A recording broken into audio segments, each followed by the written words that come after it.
வயது தலைவராக பொறுப்பேற்று 6 மாதங்கள் ஆச்சரியப்பட வைக்கும் அரும்பணிகள், அவசியப்படும் நேரத்தில் வெளிப்படும் அறச்சீற்றம், அல்லல்படும் நேரத்தில் தேடி வரும் அரவணைப்பு, சமுதாயமே கொண்டாடும் தலைவர் மு.க. ஸ்டாலின்.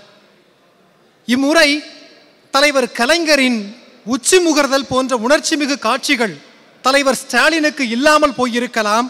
ஆனால் மெச்சி பேச வேண்டிய காரணங்கள் குவிந்திருக்கிறது. மகனாக பெற்றதில் மகிழ்ச்சி என சொல்லி சென்ற தலைவர் கலைஞருக்கு நாங்கள் உங்கள் மகனை தலைவராக பெற்றதில் எவ்வளவு பெருமகிழ்ச்சி என்பதை சொல்ல வேண்டாமா? ஒன்று போராட்டம், இல்லையேல் பேரணி, கூடும் போதெல்லாம் சட்டமன்றம், நாள்தோறும் மக்கள் மன்றம், பாதிக்கப்பட்டோருக்கு தோழன், களத்தில் தளபதி, தொண்டருக்கு தலைவன் என எல்லா நாட்களையும் அனைவருக்கும் அர்ப்பணிக்கும் தலைவர் மு.க. ஸ்டாலின்.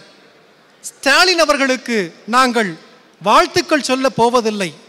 அவர் ஏன் வாழ்வாங்கு வாழ வேண்டும் என சொல்ல கடமைப்பட்டிருக்கிறோம். அன்பகத்தை வென்றெடுத்த தலைவருக்கு கலைஞர் அரங்கத்தை நாங்கள் அன்பு நிறைந்த அரங்கமாக மாற்றியிருக்கிறோம். பேனா என்பது பொதுவாக கூர்மையானது.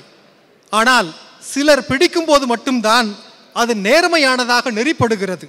எழுத்திலும் குணத்திலும் அடித்தல் திருத்தல் இல்லாத அசல் மனிதர் கலைஞர் செய்திகள் தொலைக்காட்சியின் தலைமை செய்தி ஆசிரியர் என்கிற எங்களின் தலைமை ஆசிரியரை வரவேற்புரையாற்ற அன்புடன் அழைக்கிறேன்.